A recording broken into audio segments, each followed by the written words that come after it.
गोरखपुर के सांसद योगी आदित्यनाथ पर आरोप था शांति भंग का, और जैसे ही शांति भंग का आरोप था तो मुलायम सिंह यादव आदेश देते हैं कि इनको गिरफ्तार करो और जेल में डाल दो। गिरफ्तार करने के आदेश हो जाते हैं, तमाम अधिकारी लग जाते हैं और जब इन्हें गिरफ्तार किया जा रहा था, गिरफ्तार करने के बाद इनको जेल में लेके जा रहे थे, तभी गाड़ी में जैसे ही बैठते हैं तो हज़ारों लोगों की भीड़ आ जाती है। इतनी भीड़ कि वहाँ पर पुलिस कम और भीड़ ज़्यादा थी। लोग सड़क पर लेट जाते हैं। जैसे ही गाड़ी आगे चलाने की कोशिश करते थे, लोग आके लेट जाया करते थे। पुलिस वाले किसी का हाथ पकड़कर तो किसी के पैर पकड़कर सड़क से खींच रहे थे और इस तरह से 4 किलोमीटर का जो सफ़र था लगभग 8 घंटे में पूरा होता है। बात यही नहीं थमती, जब उन्हें गोरखपुर की जेल में रखा जाता है तो अगले ही दिन न जाने कितने लोग मिलाई करने के लिए आ जाते हैं और जेल का जो प्रशासन था वो बहुत ज़्यादा परेशान हो जाता है। सोचने पर मजबूर हो जाता है कि इतने सारे लोगों की मिलाई एक आदमी से कैसे कराई जाएगी। तभी जेल की एक दीवार को तोड़ा जाता है, नया रास्ता बनाया जाता है और उस रास्ते पर स्पेशली जो योगी आदित्यनाथ से मुलाकात करने के लिए आएंगे वो उस रास्ते से आएंगे। जिस बैरक में मुलाकात होती थी वो बैरक कम और मंदिर जैसा लगने लगा था। लगभग 11 दिनों तक यहाँ पर ऐसे ही चलता रहा। आज जो कहानी मैं आपको सुनाने जा रहा हूँ, ये कहानी है उस अधिकारी की जिस अधिकारी ने योगी आदित्यनाथ को जेल भेजा था। बताया जाता है कि वो अधिकारी पूर्व मुख्यमंत्री मुलायम सिंह यादव का बड़ा करीबी बताया जाता है और बाद में वो उत्तर प्रदेश की जो सबसे बड़ी पुलिस की पोस्ट होती है यानी कि डीजीपी, वो डीजीपी भी बनाया जाता है।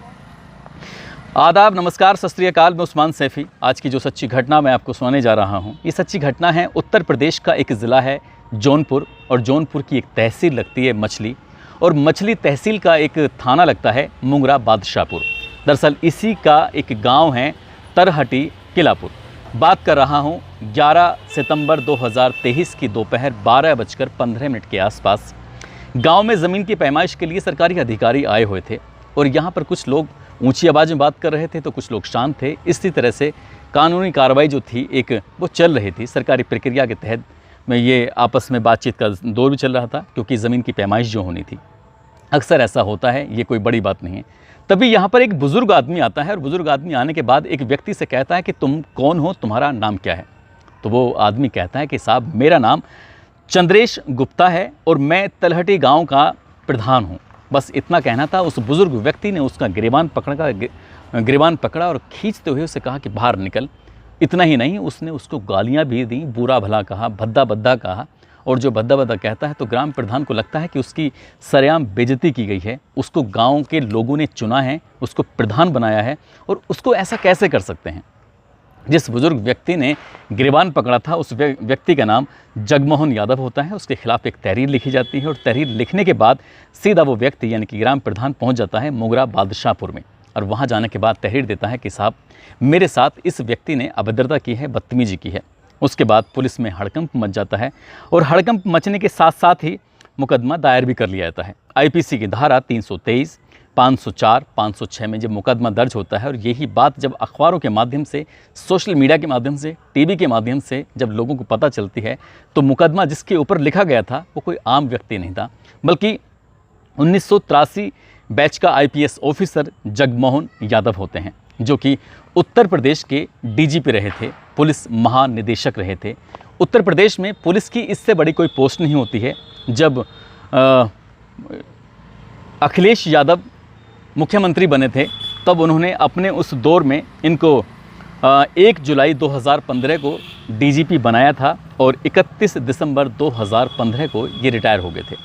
अब ये जैसे ही इनके ऊपर मुकदमे की बात चलती है, लगातार सोशल मीडिया पर वायरल होता है, तो लोगों को एक किस्सा, एक बात याद आती है कि डीजीपी का पद कोई सामान्य पद नहीं होता। थाने में तहरीर जाती है, मुकदमा दर्ज कर लिया जाता है और जबकि जब कोई व्यक्ति थाने में जाता है तो उसमें एसएचओ अगर सुनता नहीं है तो सीओ के पास जाना पड़ता है, एसपी के पास जाना पड़ता है, एसएसपी के पास जाना पड़ता है।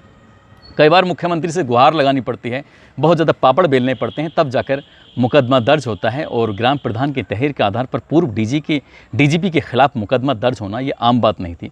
लोगों ने इस किस्से को जोड़ना शुरू कर दिया साल 2007 के एक किस्से से।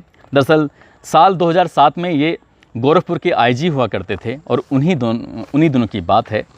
उससे कुछ समय पहले इराक के एक नेता थे सद्दाम हुसैन, उनको फांसी दी गई थी। इसी को लेकर जगह जगह विरोध प्रदर्शन चल रहे थे। बात कर रहा हूँ 26 जनवरी 2007 की रात की बात कर रहा हूँ। एक तरफ मुहर्रम का जुलूस निकाला जा रहा था, दूसरी तरफ धार्मिक कार्यक्रम चल रहा था, उसमें महिलाएं भी साथ जा रही थीं।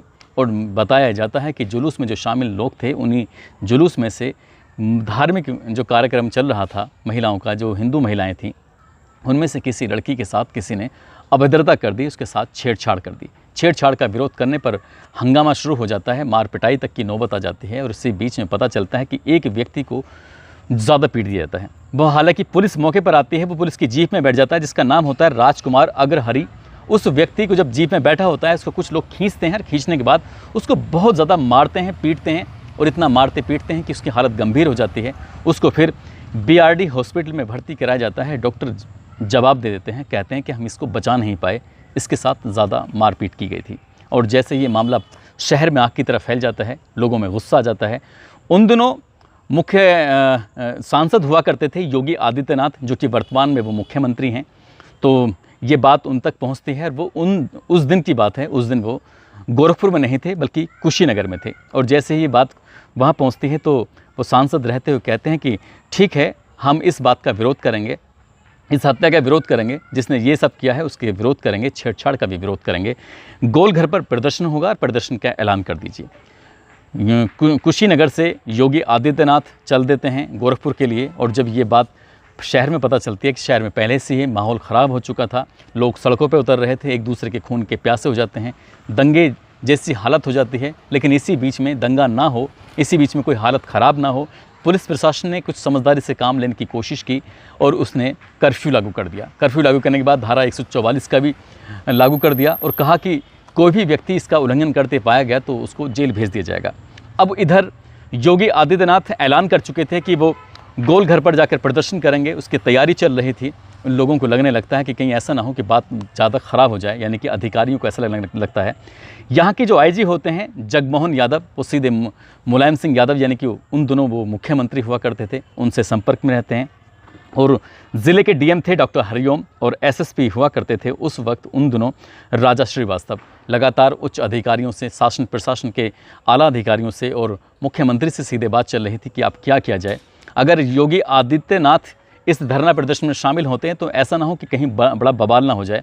उधर मुलायम सिंह यादव को शायद मुसलमानों को साधना था, क्योंकि कुछ ही दिनों के बाद इलेक्शन जो आने वाले थे, ये बात है जनवरी की, और मई अप्रैल के आसपास इलेक्शन के समय आने वाला था। और इसी बीच में आदेश कर दिया जाता है कि योगी आदित्यनाथ को गिरफ्तार करके जेल में डाल दीजिए। यानी कि जेल में डालने की बात नहीं थी, शायद ऐसा बताया जाता है, उन्हें सिर्फ मठ में नज़रबंद करने की बात थी। जैसे ही वो गोरखपुर की सीमा में आने वाले थे, तुरंत ही पुलिस ने गिरफ्तार कर लेती है। उन पर आरोप था कि उन्होंने धारा 144 का यानी कि शांति भंग की है और इसीलिए उनको गिरफ्तार किया जाता है। गिरफ्तार करने के बाद जब उन्हें मठ में नज़र बंद कर रहे थे, तभी उन्होंने कहा कि मुझे नज़र बंद करने की ज़रूरत नहीं है, भेजना है तो जेल भेजिए और जेल ही जाकर रहूँगा, नहीं तो मुझे नज़रबंद नहीं कर सकते। बात कुछ ऐसे ही होती है। उनको जब गिरफ्तार करके जेल भेजने की बात चल रही थी, तभी पुलिस की जीप में उन्हें बिठाया जाता है। बिठाने के बाद जैसे ही गाड़ी को लेकर चलते हैं, तभी ये खबर आग की तरह फैल जाती है और देखते ही देखते बड़ी संख्या में हज़ारों लोग उस जगह पर आ जाते हैं और सब के सब लोग ज़मीन पर लेट जाते हैं। गाड़ी जब चलाने की कोशिश कर रहे थे तो लोग लेट जाते थे, गाड़ी चल नहीं पाती थी। पुलिस की संख्या कम हो जाती है, हालांकि पुलिस वाले उन लोगों को सड़क से हटाया करते थे। हटाने के बाद तब थोड़ी थोड़ी जीप आगे बढ़ रही थी। 8 घंटे तक ये प्रक्रिया चलती रही, तब जाकर 4 किलोमीटर का सफ़र तय होता है।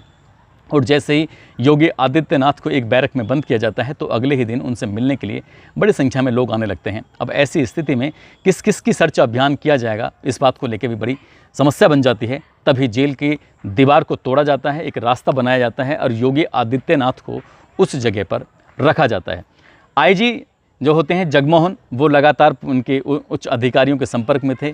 11 दिन तक योगी आदित्यनाथ जेल में रहते हैं और 11वें दिन जब जेल से छूटते हैं, बाहर आते हैं, उसके बाद कोई नहीं जानता था कि ये व्यक्ति आने वाले वक्त में उत्तर प्रदेश का मुख्यमंत्री होगा। और जैसे ये मुख्यमंत्री बनते हैं तो ये भी पता चलता है कि उस दौर के जितने भी अधिकारी थे उनको तो खैर सज़ा मिली ही थी, लेकिन एक मामला अब जब तेज़ी से सुर्खियों में आया है।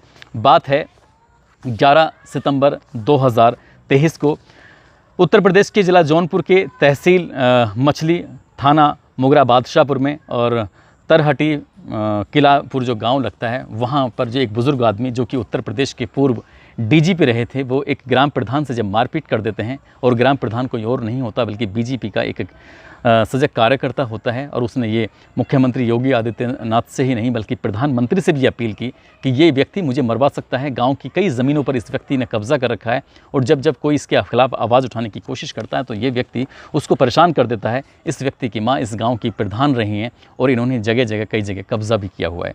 तो कुल मिलाकर उनके खिलाफ अभी फ़िलहाल मुकदमा दर्ज हो चुका है।